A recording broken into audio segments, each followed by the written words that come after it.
Family didn't invite me on their trip and wanted me to sit their pets. I took a stand.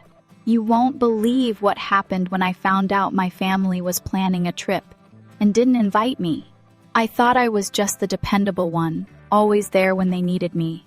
But what happened next changed everything. You see, I was supposed to help with their pets until I realized how much I was taken for granted. The shocking truth? They expected me to sacrifice my happiness for theirs. What did I do next? Stay tuned to find out how I took control of my life and broke free. Don't go anywhere. This is about to get real. It all started on a Tuesday evening, the kind where everything feels normal, almost boring. I had just wrapped up another long day at the advertising agency and was sitting in my tiny, cluttered apartment in Brooklyn. My walls were lined with photos from trips I'd taken, mostly solo excursions, places like Paris, Amsterdam, and a couple of hidden gems in the Northeast.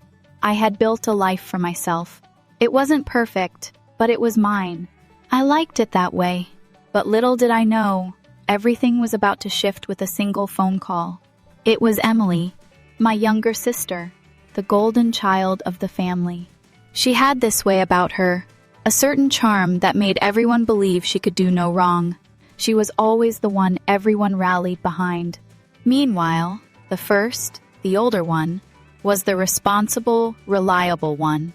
The one who stayed back and helped, the one who never asked for anything. Not because I didn't want to, but because it just felt expected. It wasn't like I had much of a choice. I had spent my entire adult life in the background, sacrificing my own dreams to keep the family happy. Hey, Lily, did Mom tell you about the trip next month? Emily's voice practically dripped with feigned concern. I was standing at my kitchen counter, stirring a pot of pasta, trying to unwind, and that's when I first felt the tension start to creep in. I furrowed my brow, holding the phone a little tighter. "What trip?" I asked, trying to keep my voice steady, though I already had a feeling I wouldn't like where this was headed. She let out a little laugh, a laugh that sounded way too casual. "You know, the Bahamas. Mom, Dad, Brian, and me. We're going next month." "I thought Mom told you." I could feel my heart sink. No, I replied, trying to keep it together. She didn't mention anything about a trip, or about the Bahamas. Oh, she probably forgot. "You're not busy, right? You can watch the dogs for us while we're gone. Rocky and Max would love it. And, you're the only one not going anyway, so it works out." The way she said it made it seem so simple, so matter of fact. I blinked, the realization hitting me like a cold slap to the face. They hadn't invited me.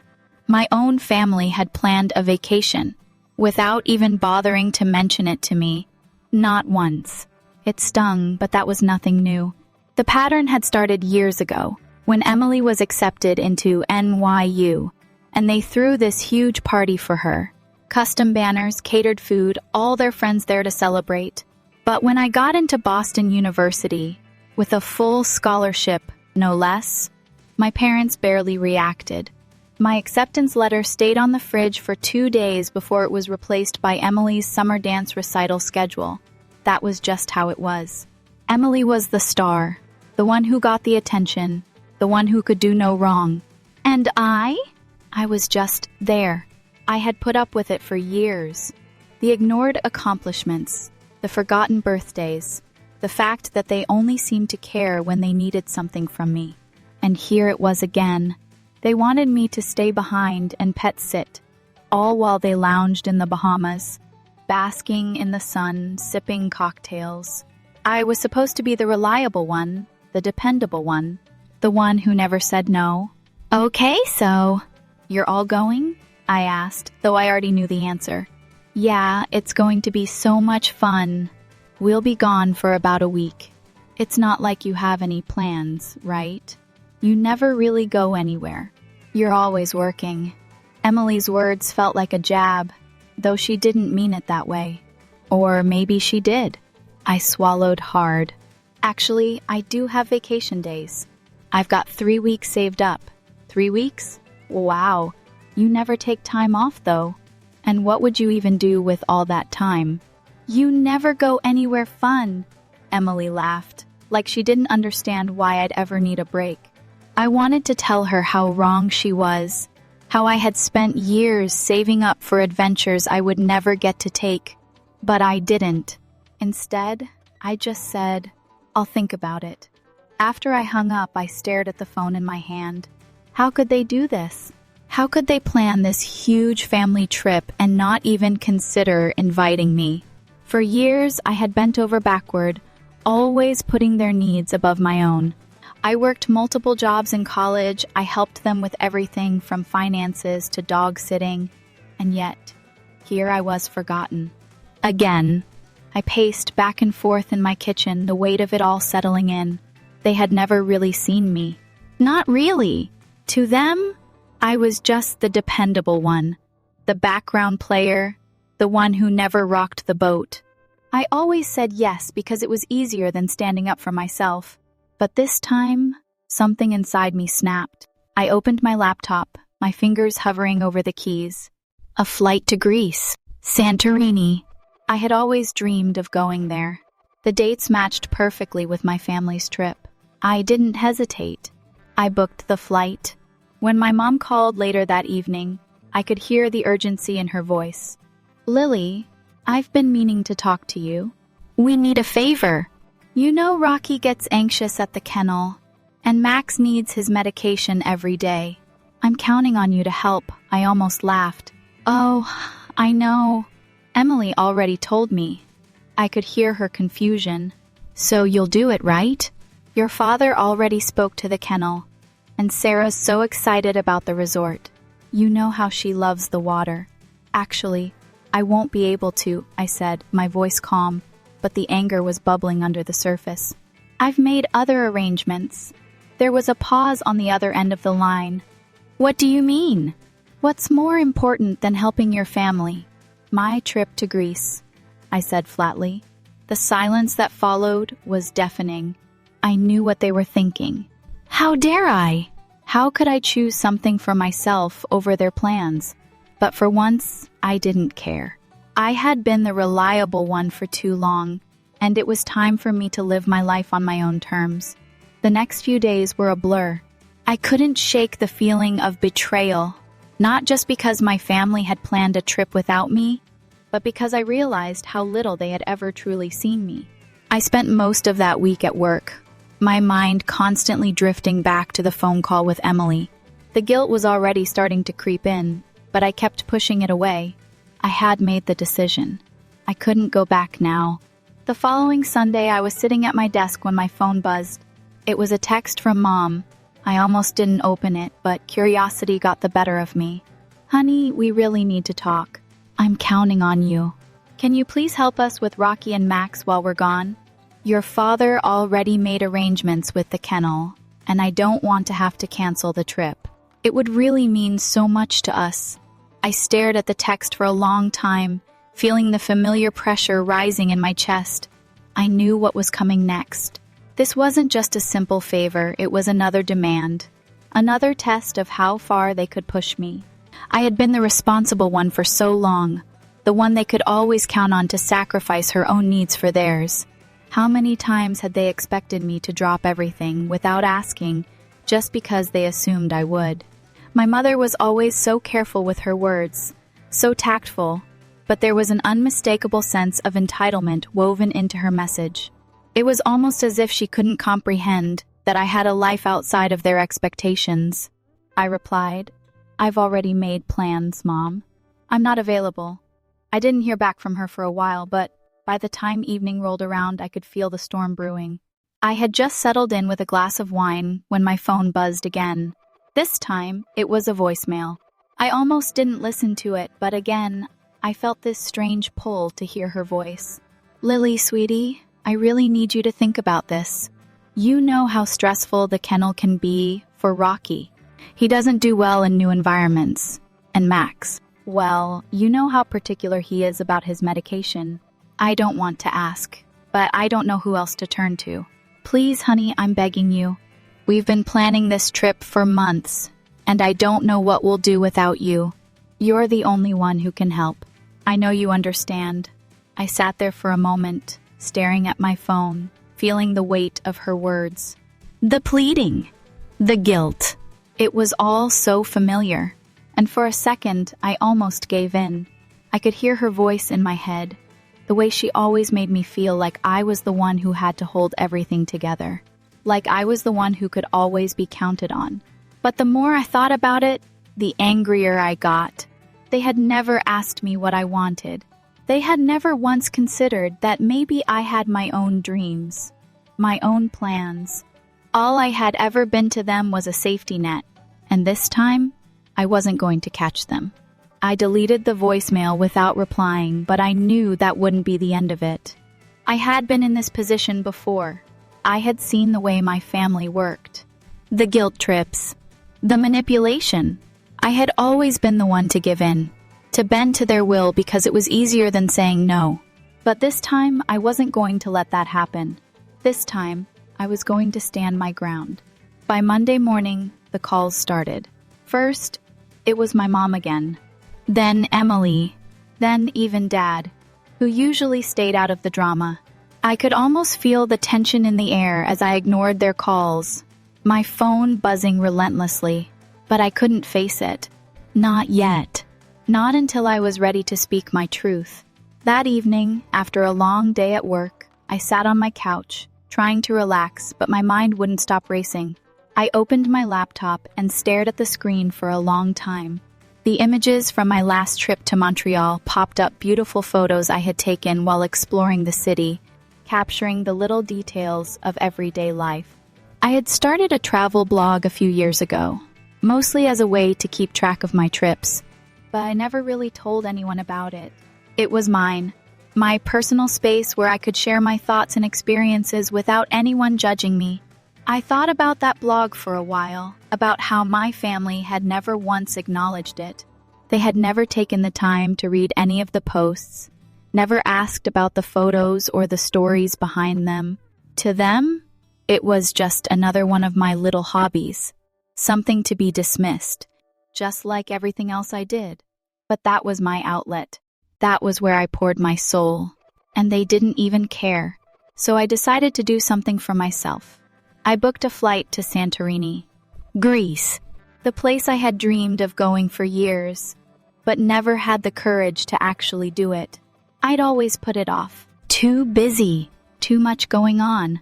But now, with the trip to the Bahamas looming and my family's expectations weighing on me, it felt like the right time. I needed to break free. I needed to go somewhere where I could breathe, where I could be me, not the dependable daughter, not the one who was always there to clean up the mess. I clicked book now before I could think twice. It was done. I was going. The next morning, my phone buzzed again. A text from Emily. Mom said you're being weird about the dogs. Why can't you just help out like you always do? It's not like you have anything better to do. You never take time off anyway. I felt a surge of anger, but I kept my response calm. I'm not available, Emily. I've made other plans. Her reply came immediately. You don't have to be so difficult. It's not like you even go anywhere.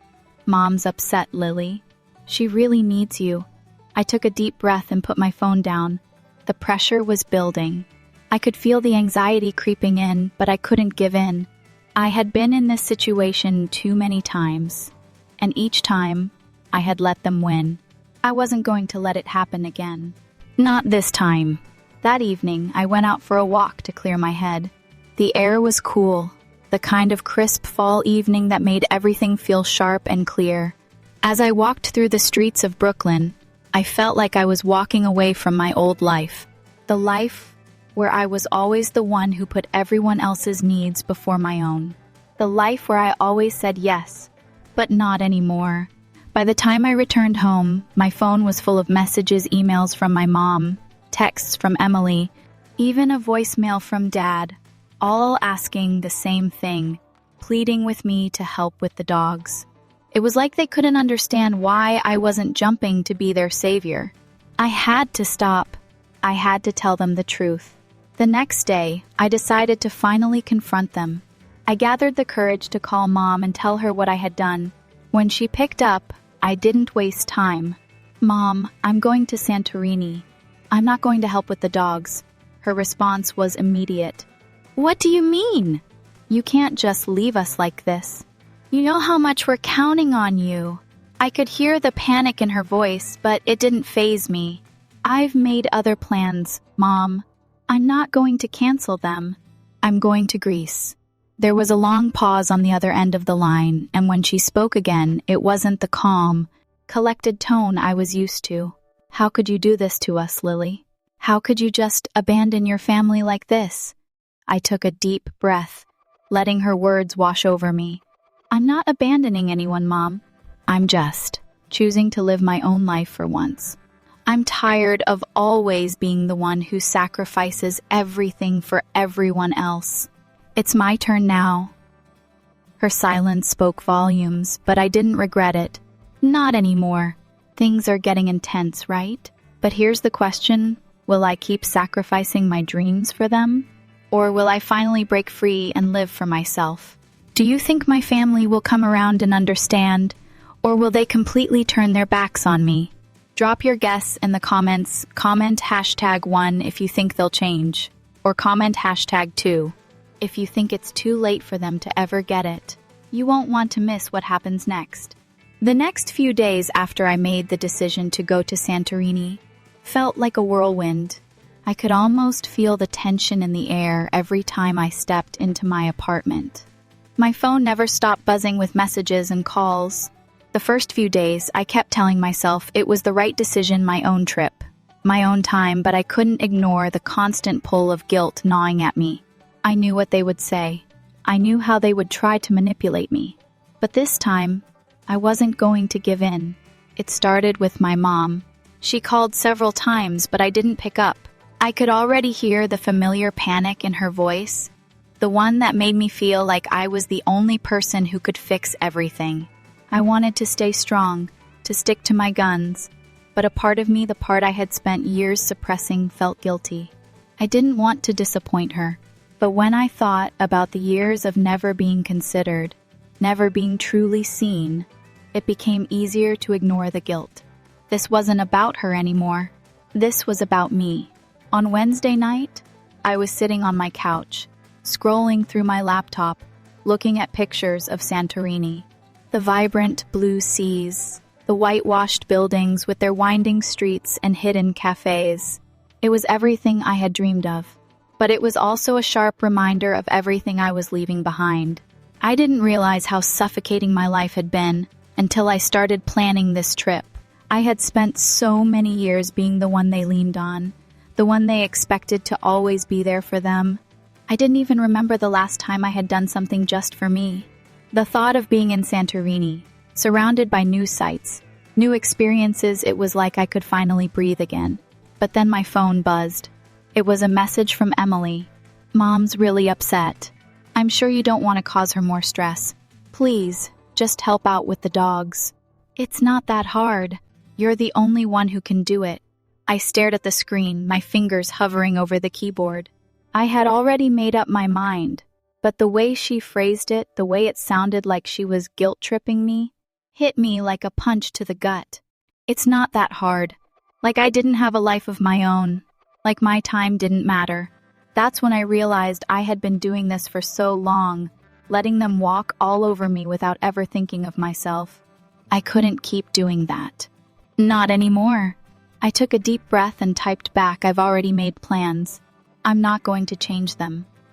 As soon as I hit send, my heart started pounding. I knew this wouldn't be the end of it, but I couldn't back down. Not now. Later that night, my phone rang again. It was Mom. I hesitated before answering, but I didn't want to leave her in the dark. "Lily, honey, please listen," she started, her voice almost desperate. "You don't understand how much we're counting on you.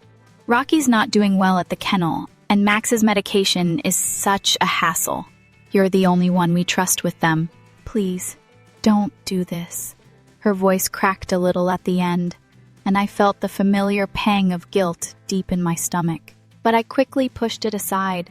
This was not my burden to bear anymore.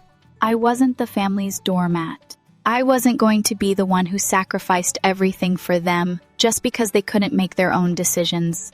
"I'm sorry, Mom," I said, my voice firm. "I can't do it. I'm going to Santorini. I've made other arrangements." There was a long pause on the other end of the line. I could feel her processing it, her mind racing to find a way to make me change my mind. "You're making a mistake," she finally said, her voice cold. "This is what you always do. You go off and do your own thing, and we're left here to pick up the pieces. You can't just abandon us, Lily." I wanted to shout, to scream that I wasn't abandoning them. I wasn't abandoning anyone. But the words stuck in my throat. It wasn't that simple. I had spent so many years being the responsible one, the one who picked up the pieces when they fell apart. But now, the pieces had fallen, and I wasn't the one who was going to put them back together. I had to let them figure it out on their own. "I'm not abandoning anyone, Mom. I just want to live my life for once," I said, my voice steady. "I need this for myself. I need to do something for me." She didn't respond right away, and the silence on the other end was deafening. When she finally spoke again, her tone had shifted. It was softer now, almost resigned. "I don't know what happened to you, Lily. You used to be so reliable, so dependable." I almost laughed. "That's the problem, Mom. I was too reliable. I was always there, always the one to pick up the slack, always the one who said yes. But now it's time for me to say no. I can't keep doing this." There was a long pause before she spoke again, this time much quieter. "I don't know if I can understand, but I guess I have to respect your decision." I didn't know how to feel about that. I didn't feel relief or satisfaction. I just felt empty. There was a part of me that wanted her to fight for me, to tell me that she understood, to say that she was proud of me. But that wasn't going to happen. She had never really seen me, never really understood me, and I had spent my whole life trying to get her to. The next few days were the same. More texts, more calls, each one a little more frantic, a little more pleading.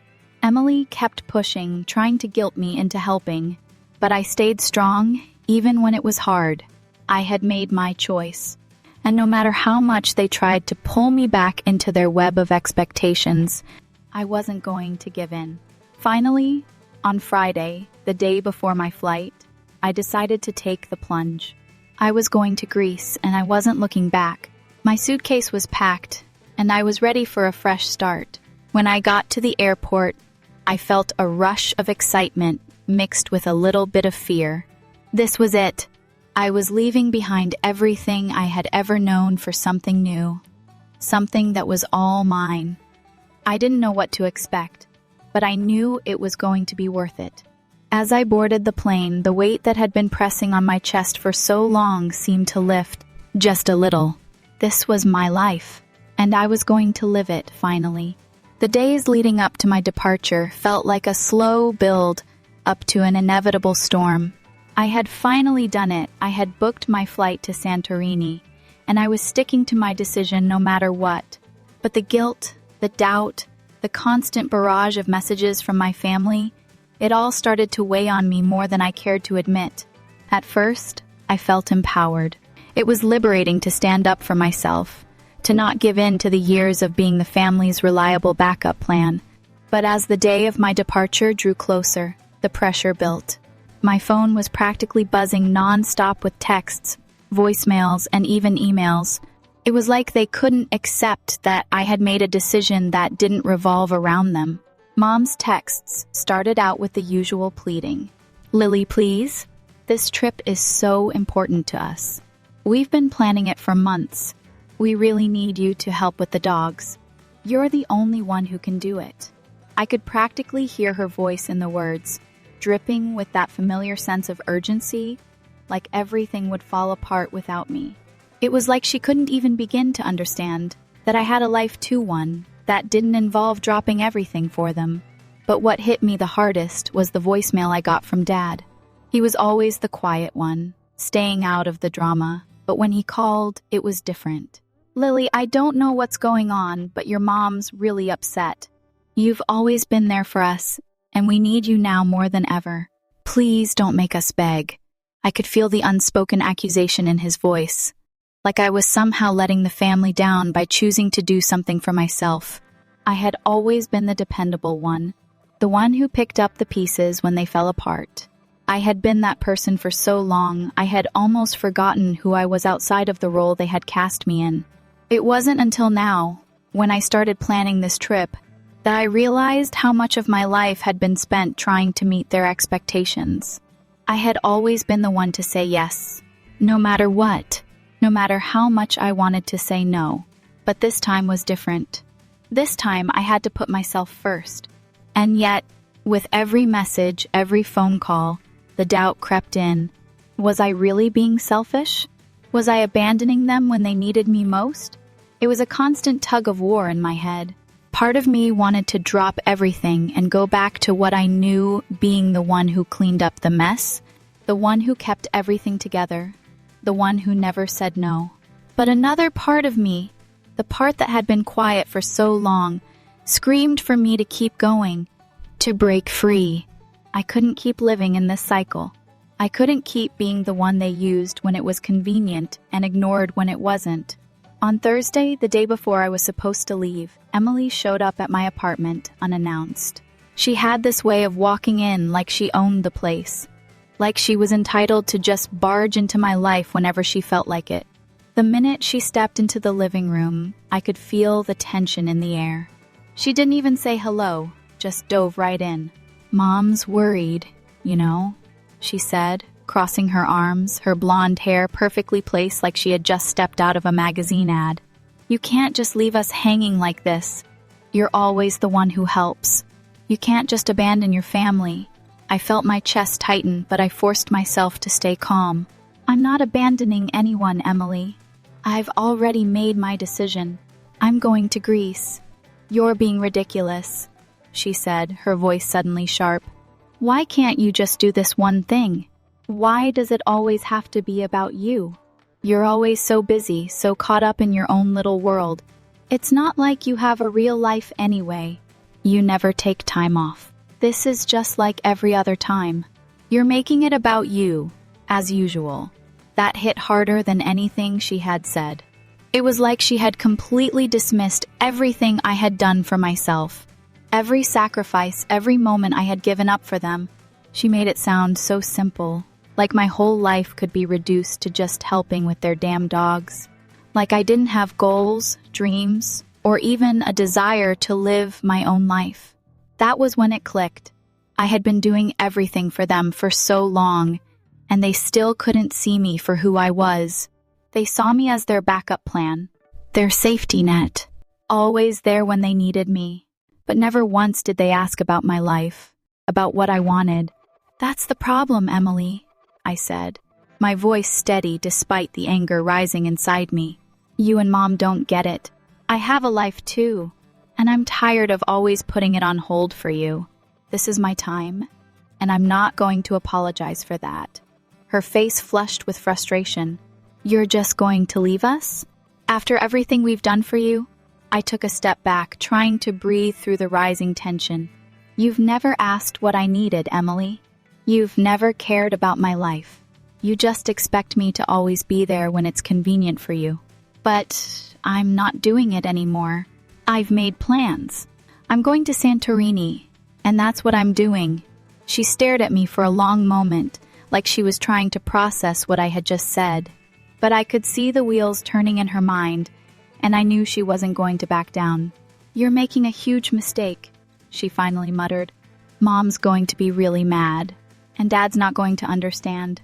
I couldn't help but feel a pang of guilt, but I quickly pushed it away.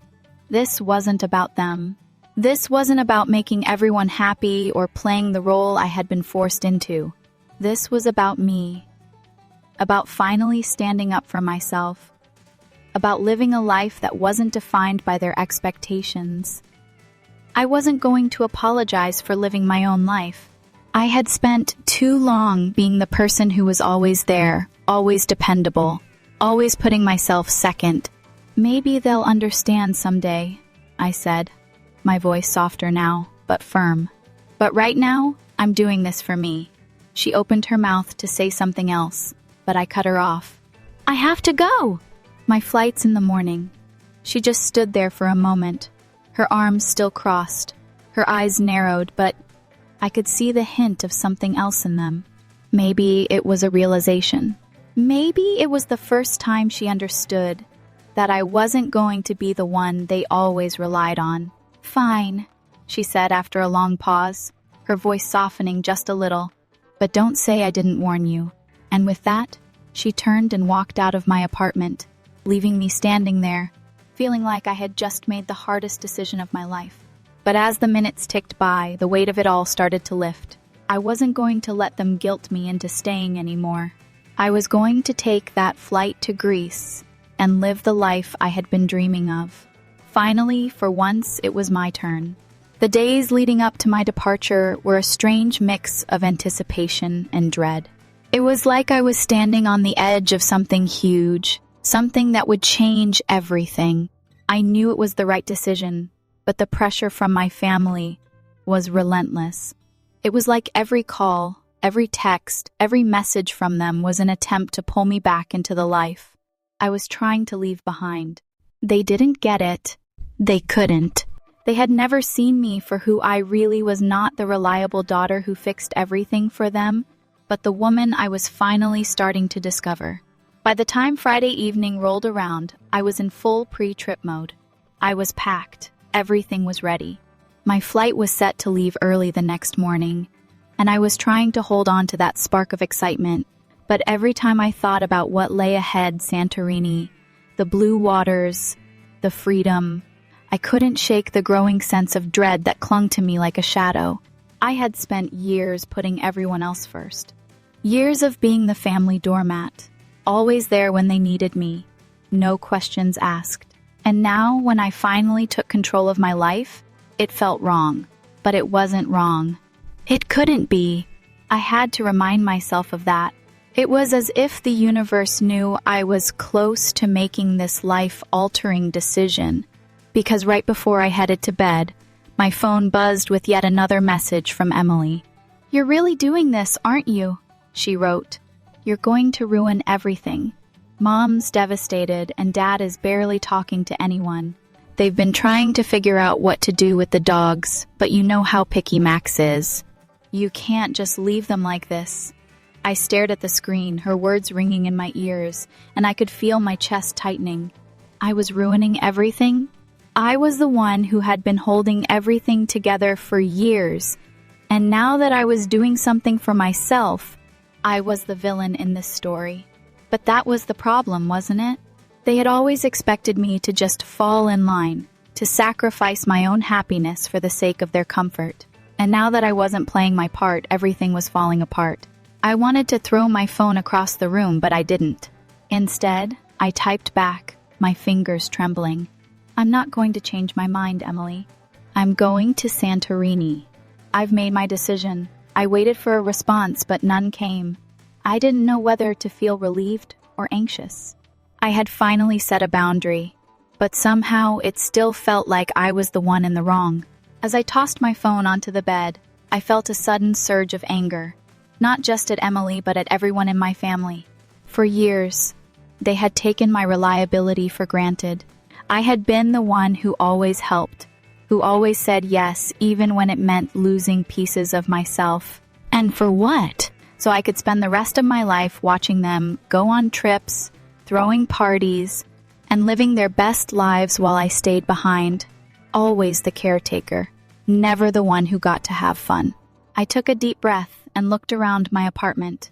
It wasn't much, just a small place in Brooklyn that I had turned into my own little sanctuary.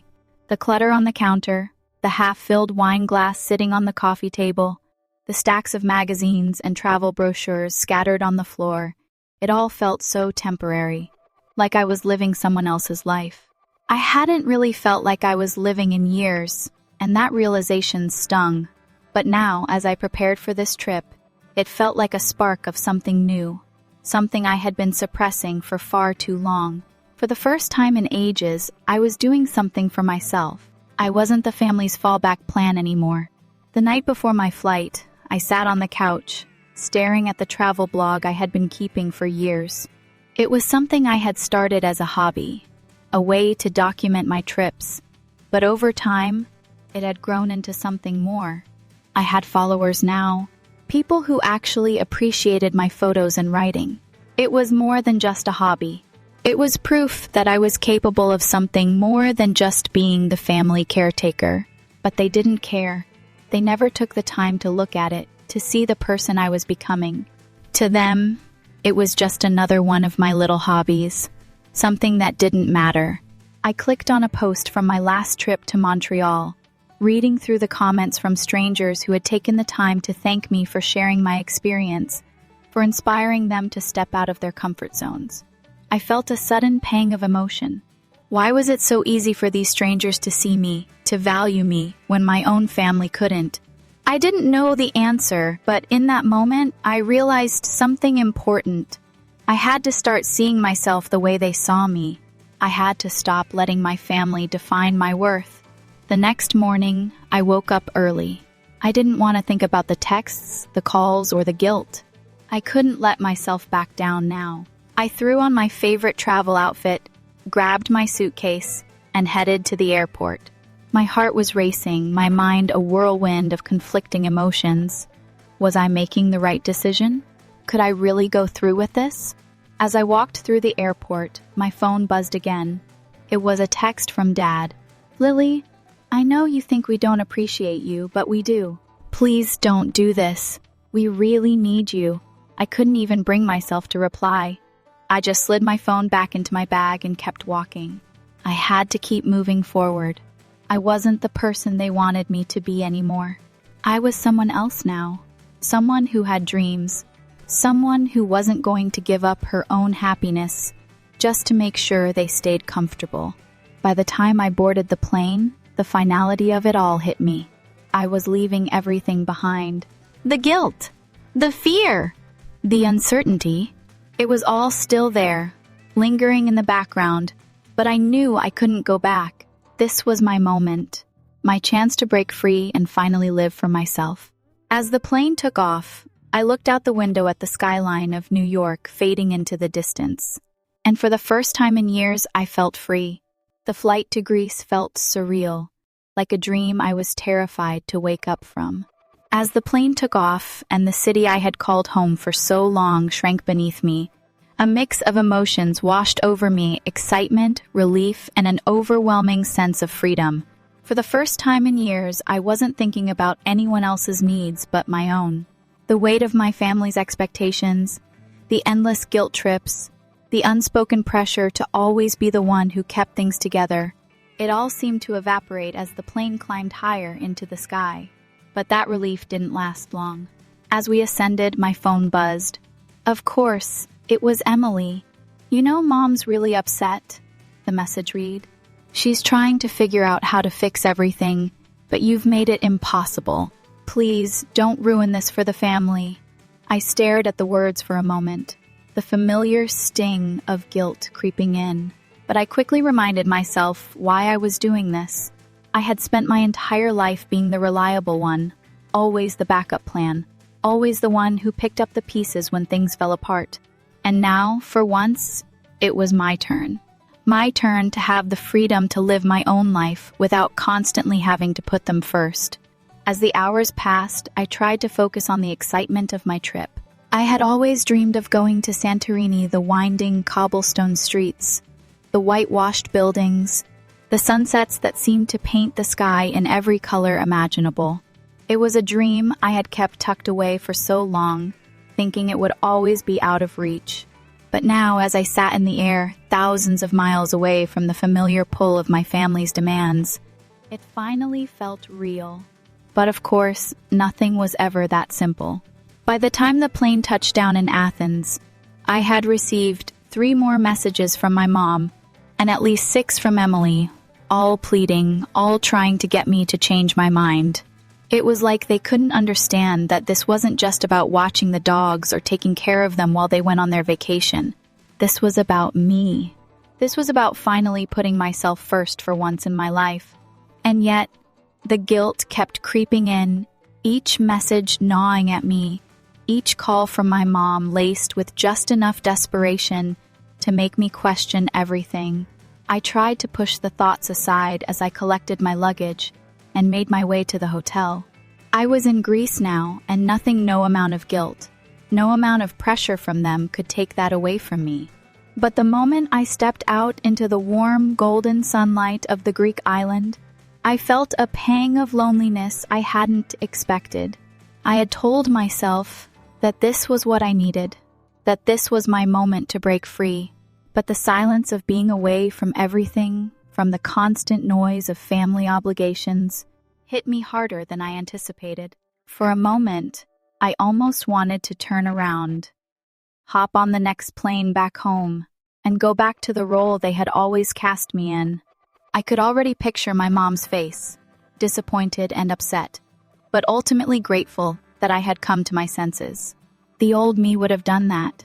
The old me would have given up everything to make sure they were happy. But the new me, the me I was starting to discover, wasn't going to do that. I wasn't going to let them pull me back into the old patterns. This wasn't about their happiness anymore. This was about me finding my own. I spent the next few days in Santorini, exploring the island, taking photos, and just soaking in the beauty around me. The sun was warm, the air salty from the sea, and the view from my hotel room was breathtaking. It was everything I had imagined, and more. But even in the midst of paradise, the calls kept coming. My mom called every day, each conversation more frantic than the last. "Lily, honey, please. You know how Rocky is with new people. You know how he gets when he's not with you." Her voice broke in that familiar way that always made me feel like I had to give in. But I didn't. I stayed firm, repeating the same words every time. "I'm sorry, Mom, I can't help. I'm not coming back." Then Emily texted me again. "You're being so selfish. I don't understand why you're doing this. Mom's not okay. Dad's upset. You're tearing the family apart."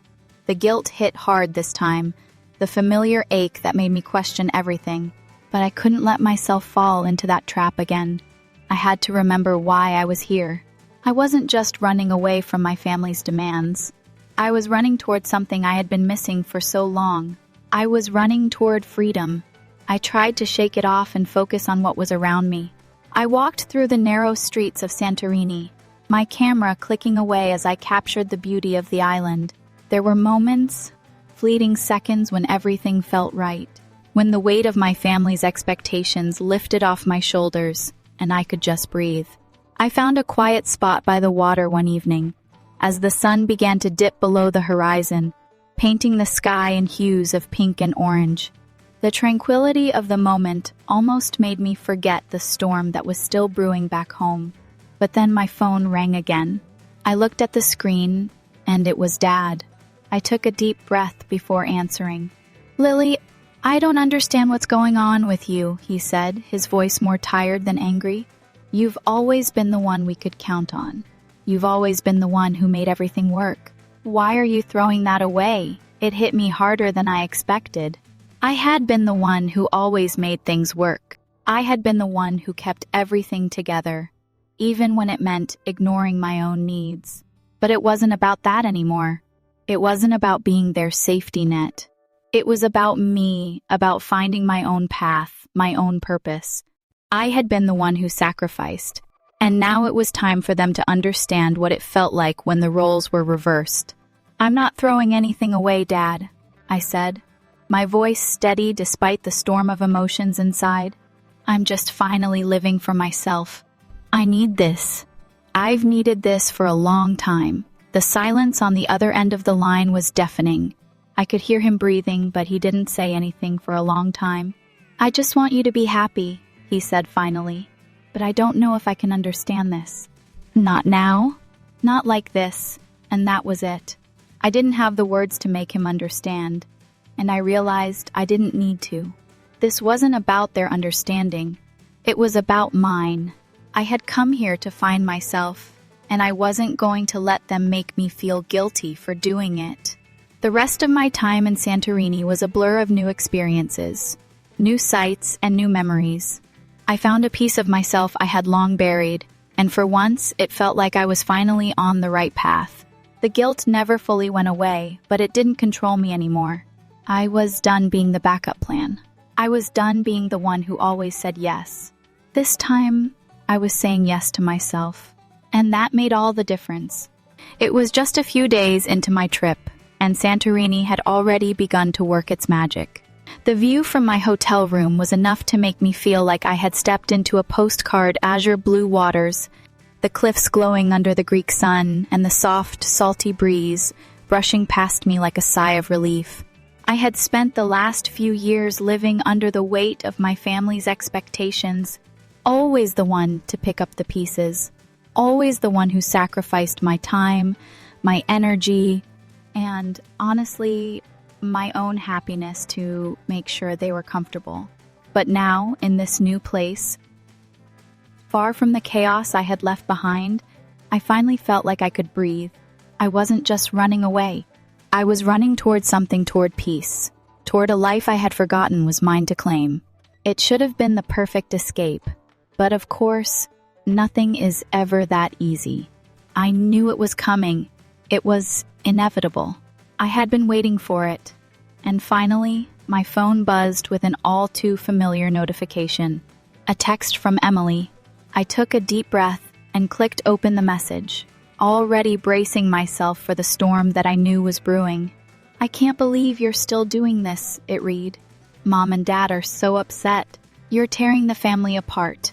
We need you here. You've always been the one to make things right.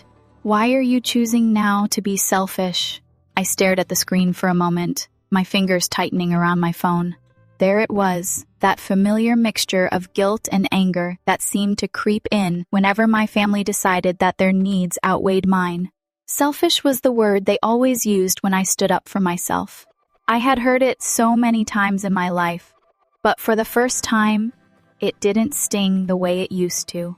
I had learned something during these past few days. Their idea of selfishness was really just me asserting my own desires for once. I wanted to call her back, to shout, to explain that I was not selfish, that I wasn't doing this to hurt them. I had tried for years to be the dependable one, the reliable one, the one who never said no. I had lived my whole life trying to make everyone else happy, trying to fit into a mold they created for me, all while quietly losing myself in the process. But I didn't call Emily. I didn't reply. I couldn't afford to go back to that place anymore. I put my phone down and forced myself to focus on the beauty around me. The streets of Santorini were a maze of narrow pathways, their walls covered in bougainvillea and ivy, the scent of fresh lemons in the air. I had never felt so alive, so free, but the guilt from Emily's text gnawed at me like a dull ache. The more I walked, the more the emotions inside me swirled. I had to let go of their expectations. I had to trust that they would figure things out without me, even if they didn't like it. As I made my way to a small cafe overlooking the sea, I couldn't shake the feeling of being torn in two. I knew I was doing the right thing for myself, but the pull of my family, the history of being their rock, was hard to ignore. My mom's voice echoed in my head, asking me to come back, to be the one who fixed everything, to make the trip about them, just like always. The thought of leaving them in a lurch felt selfish, yes, but wasn't it equally selfish to sacrifice my happiness for their comfort? When I sat down at the cafe, the waiter brought me a glass of local white wine and a plate of olives, and I tried to distract myself by savoring the flavors. The view was so perfect, the kind of view people dream about, and yet all I could think about was the guilt still clawing at me.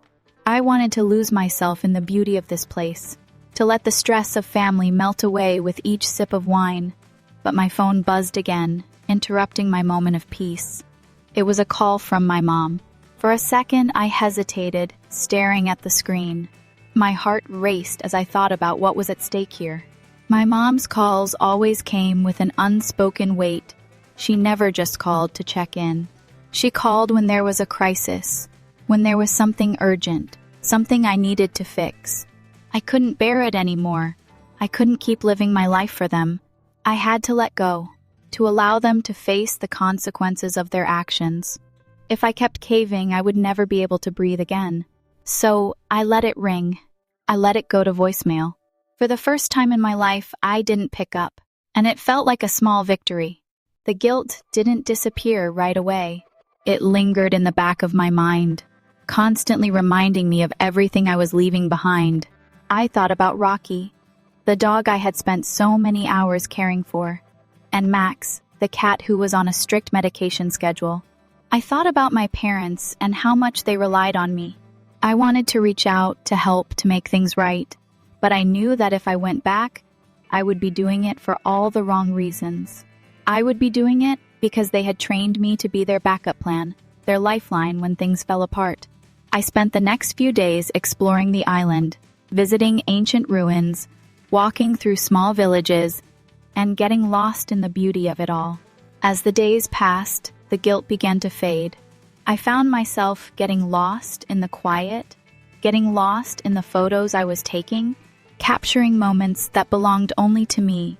Each sunset was a reminder of how much I had neglected myself in the past, and how much I was finally starting to embrace the life I had put on hold for far too long. But just when I thought I was free from the storm, my phone buzzed again.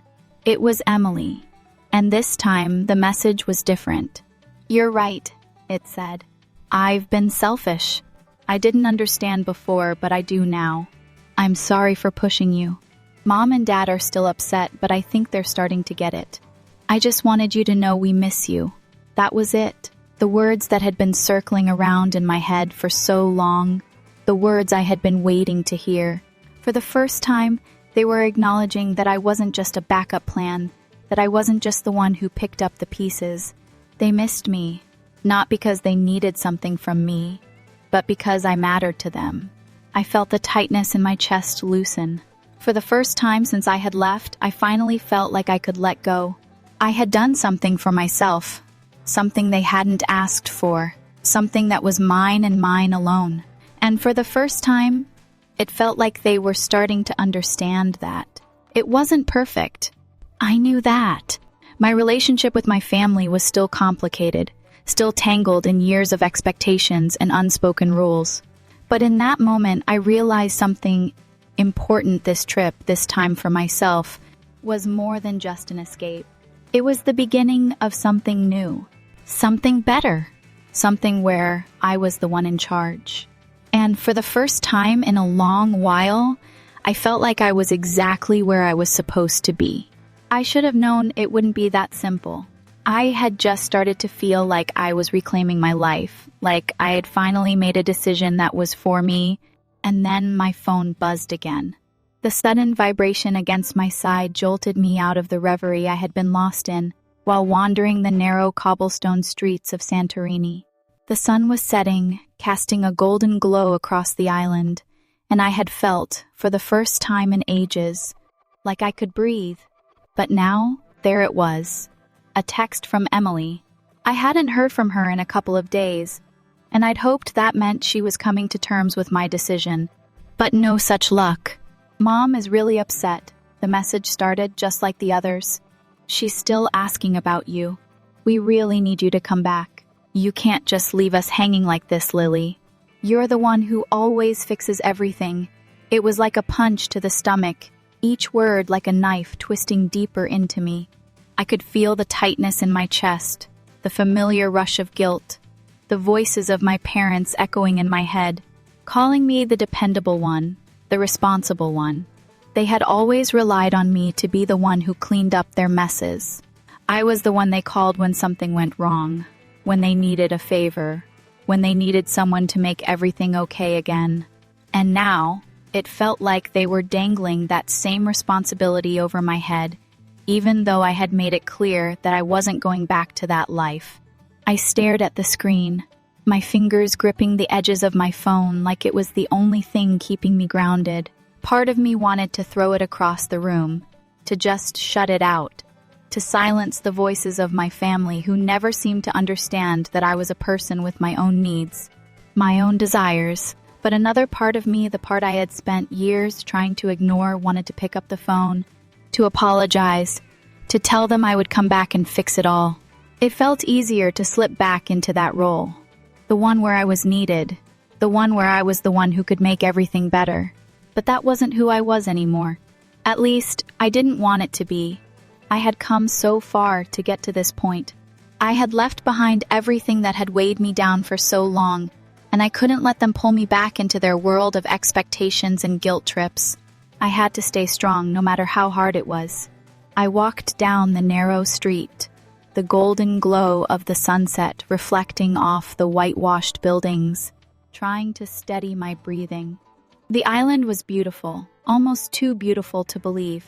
But there was still a part of me that couldn't let go of the guilt.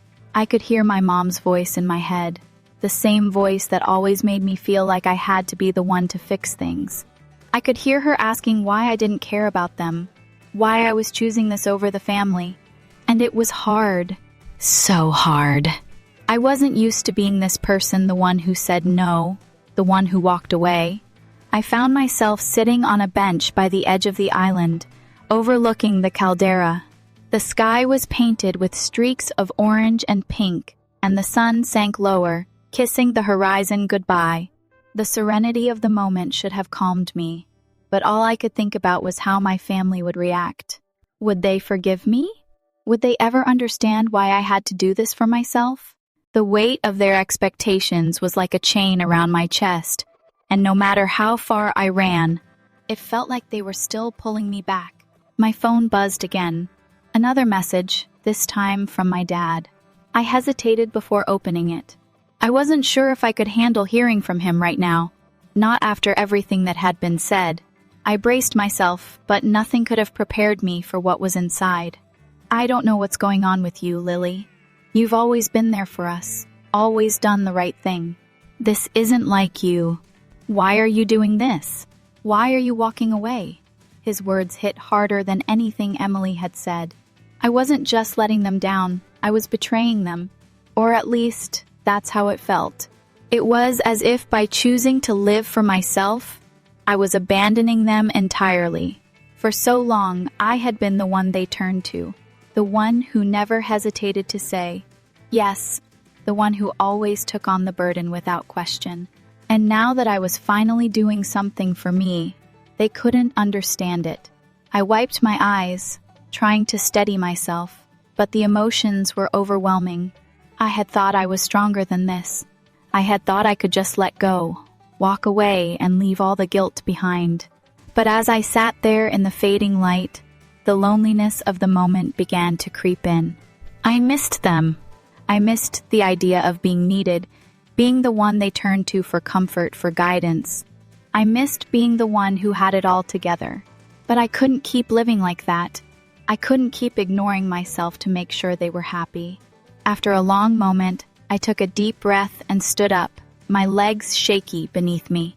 I couldn't keep sitting here, wallowing in guilt. I had to make a choice. I had made it this far, hadn't I? I had already walked away from everything that had defined me for so long.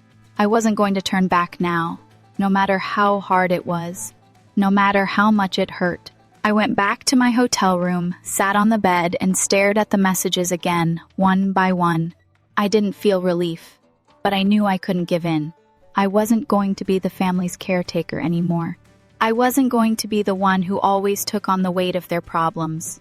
I had to start living for myself, and that meant staying true to my decision, no matter how much it cost me in the short term. As the evening settled in, I closed my eyes for a moment, allowing myself to feel the gravity of what I had done.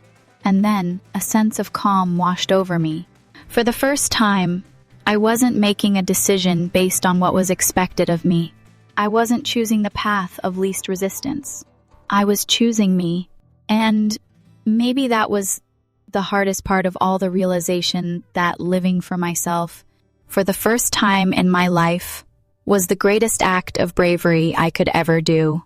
The phone buzzed again, but this time, I didn't even look. I was finally starting to understand that the only person I needed to answer to was me. I woke up to the sound of my phone buzzing, the soft hum of a message notification vibrating across the nightstand.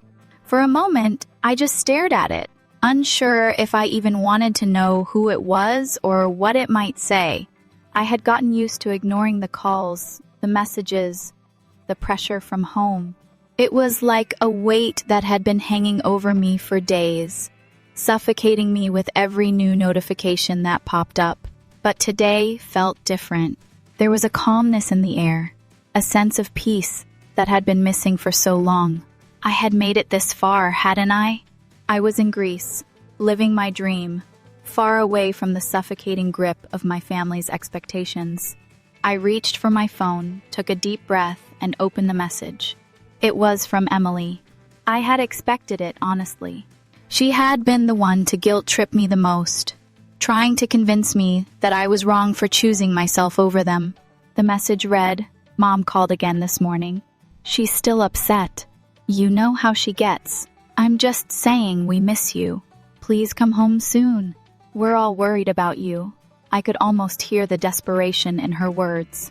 It wasn't just about the dogs anymore. Wasn't just about the trip. It was about me.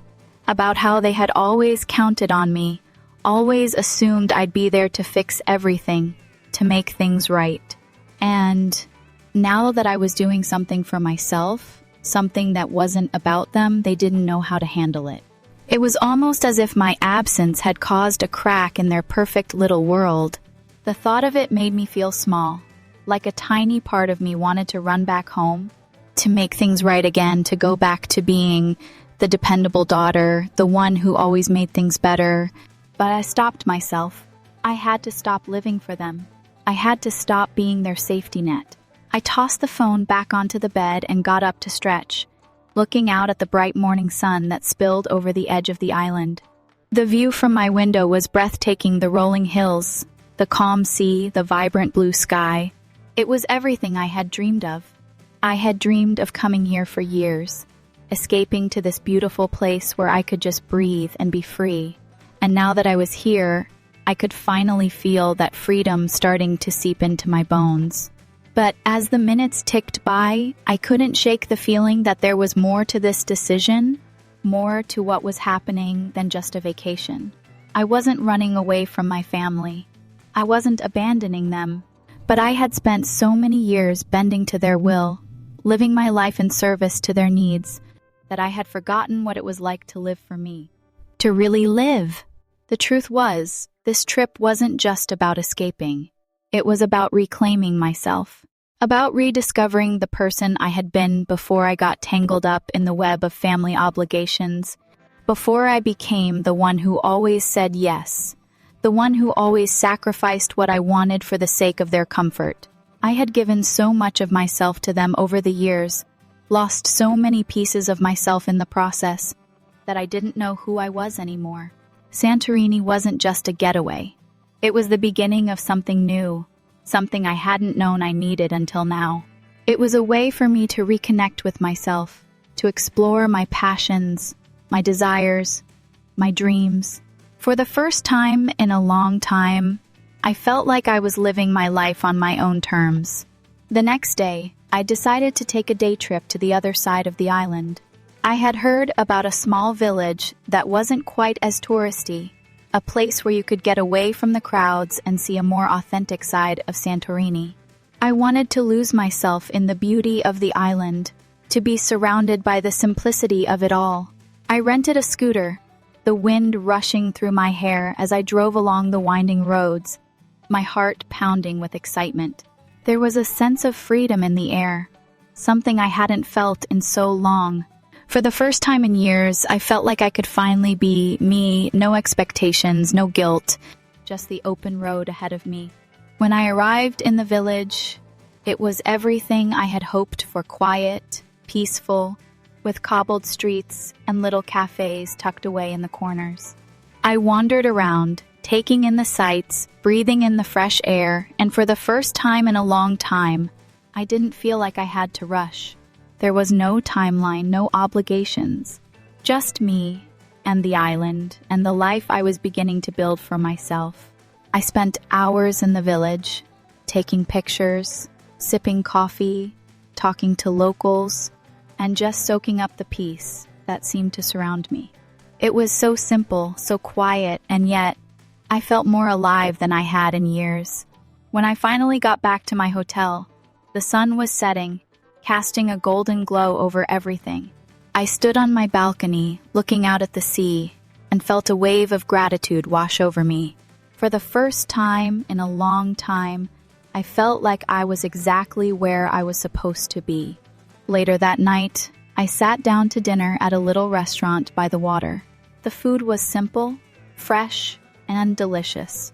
I ordered some grilled octopus and a glass of local wine, savoring the flavors as I looked out at the horizon. The waves gently lapped against the shore, and for the first time, I felt completely at peace. There were no phone calls, no texts, no guilt trips, just the sound of the waves and the warmth of the night air.